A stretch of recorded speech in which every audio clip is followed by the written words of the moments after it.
estudiante Gabriela María Barraza del grado sexto B en la Escuela Normal Superior Santa Teresita del Niño Jesús, y hoy les vengo a enseñar la onomatopeya o cómo suena la tambora. Sería ta titi tupum, ta titi tupum. Para los que tengan tambora, entonces acá arriba se hace ta titi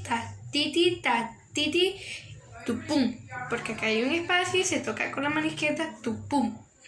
Entonces ahora, para practicarlo, puede hacer con un libro o una libreta donde quepan las dos manos. Entonces hacemos con la derecha ta y con la izquierda titi, y después tupum. Ta titi tupum. Ta titi tupum. Ta titi tupum. Ta